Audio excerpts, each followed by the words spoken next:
Hello नमस्ते नमस्कार welcome back to my channel. I hope सगळे मस्त मजेत आणि हेल्दी असाल.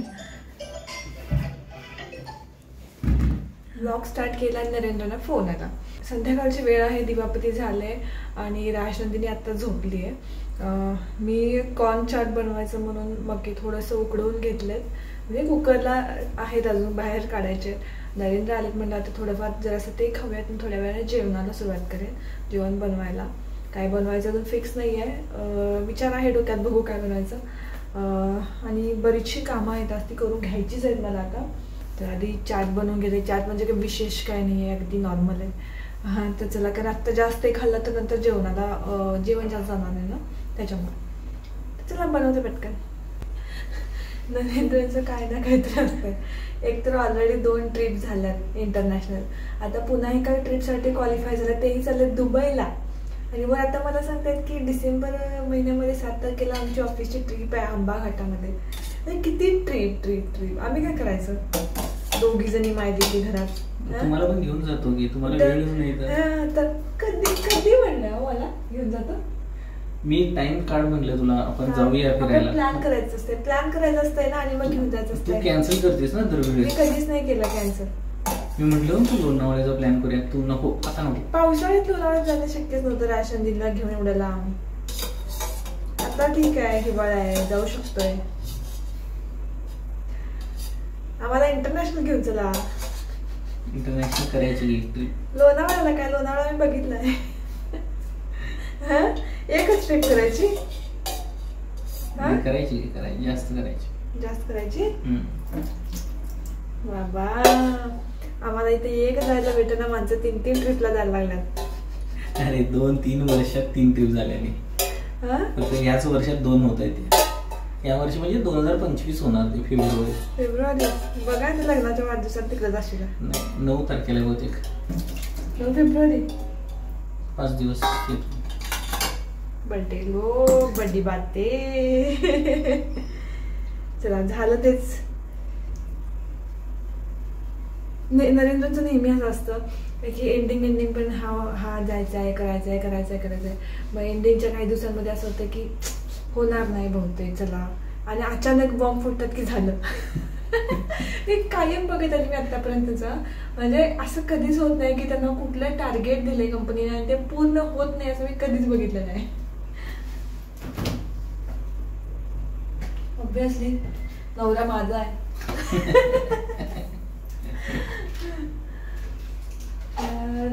ओके, मग आम्ही तेव्हा कुठे जाऊ? आम्ही तुम्ही 5-6 दिवस जाणार ना, आम्ही कुठे जायचं? मी नाही गोव्याला जाणार. मग मी तुमची एकटी असते तिकडे, तुला काय वाटतंय काय थांबायला एकटं? नाही तेव्हाच आता कोणी नंतर कोणी असते ना बहुतेक. तेव्हा मी कधी आहे ते? फेब्रुवारी 9 तारखेच्या दरम्यान बघूया काय. तर तसंही मुंबईला जायचं माझा प्लॅन आहेच, पण असं करू शकतोय. हो मुंबईला जायचं होतंच मला. मग काम करूया, तुम्ही हे करा, जाताना कसं मुंबईमध्ये जाणार ना, मग असंच करायचं, जाताना मुंबईमध्ये आम्हाला सोडायचं आणि तुम्ही तिकडे जायचं.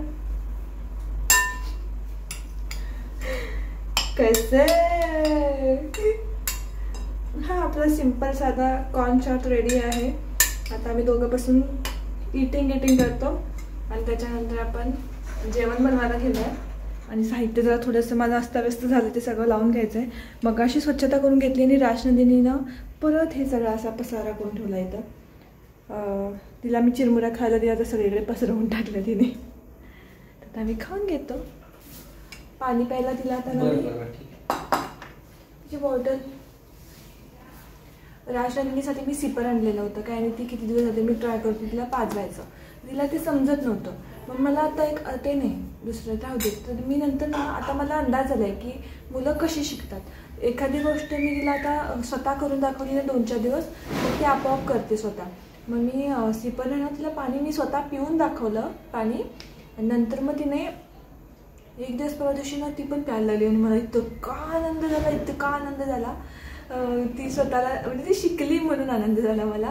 आणि त्यानंतर काल ह्याचा तिला डाळिंब खूप आवडतं, मग तिला मी ते डाळीमध्ये आत दाणे असतात ना, त्यामुळे मी तिला काय करते की ते निबलर्स म्हणतात आय थिंक त्याला, त्याच्यामध्ये घालून देते आणि ते मग ती त्यातून रस ती पिते. किंवा मग ज्यूस पण तिने स्ट्रॉने पिला. मला खूप आनंद झाला बघून ते. घ्या की खा. रिचार्ज संपलाय करू. जिओचं हे आहे बघा.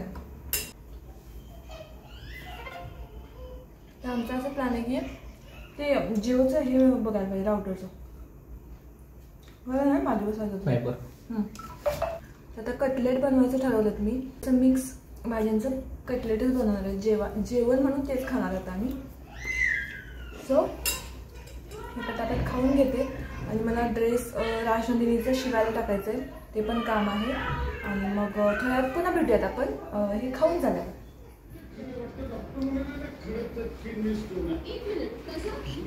काय ते काय ते नको नको नको नको नको नको नको.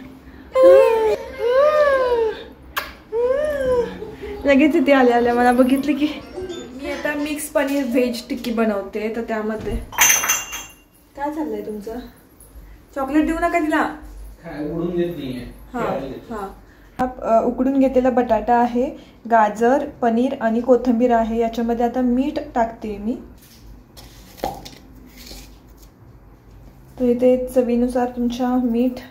आता माझ्याकडे धने जिरे पूड नाही आहे, त्याच्यामुळे आता फक्त मी हे ऍड करते लाल मिरची पावडर.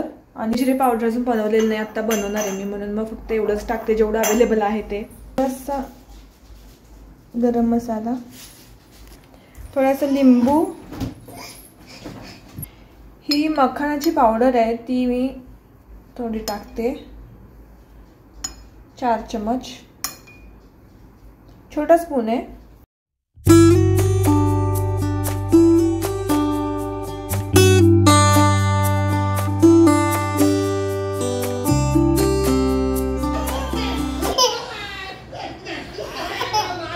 काय झालं?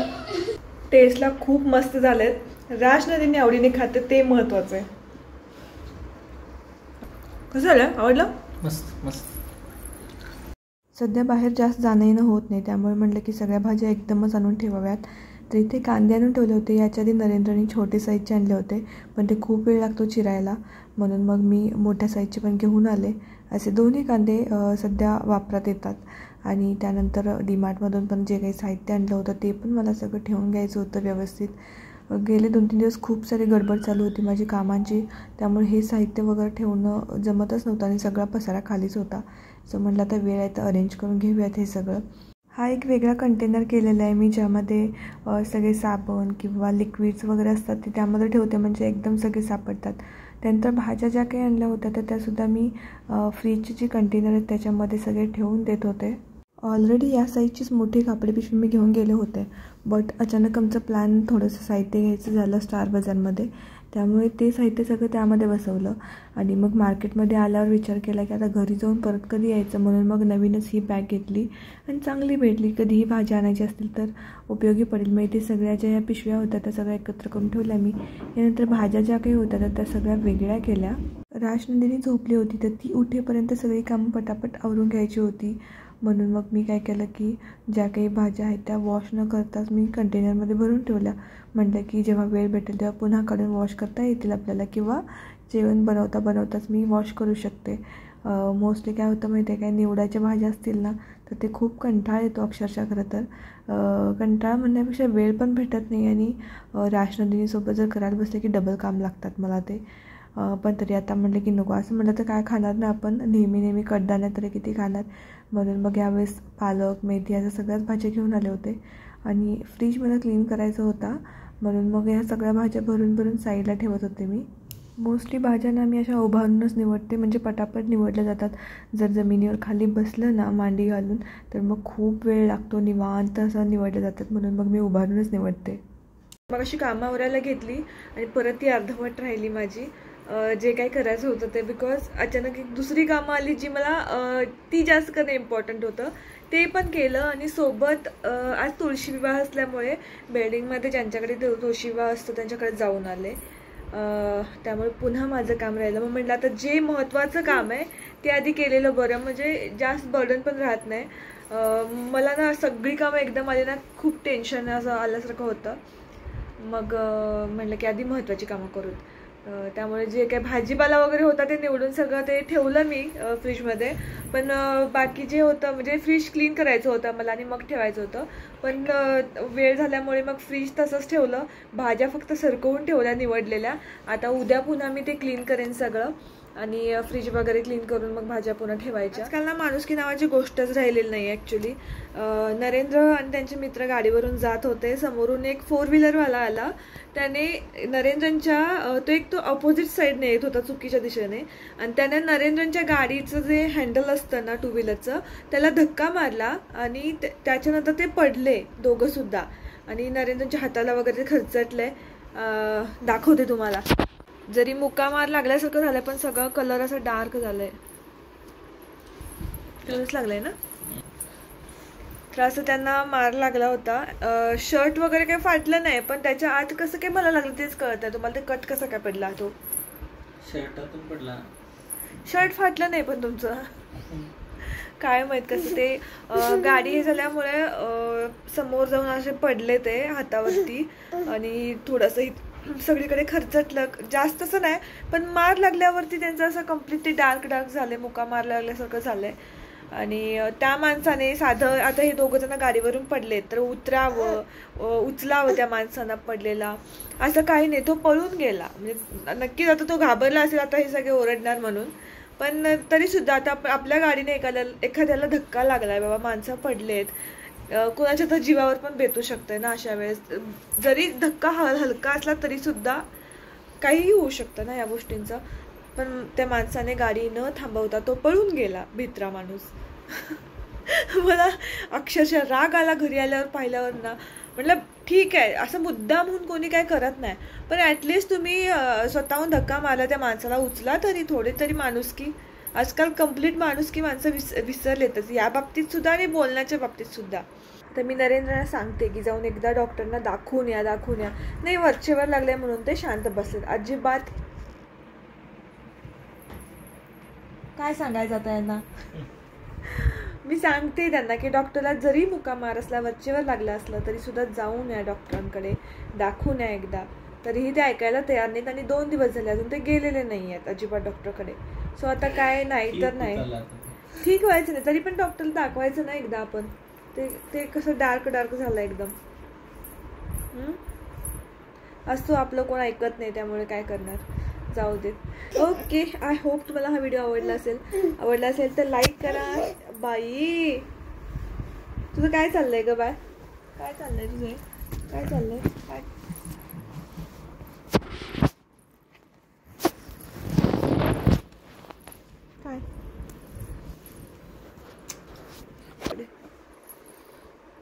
ओके तर चला व्हिडिओचा एंड इथेच करते. आय होप तुम्हाला आवडला असेल तर लाईक शेअर कॉमेंट करा. चॅनलला सबस्क्राईब करा. भेटूया नेक्स्ट व्हिडिओमध्ये. बाय.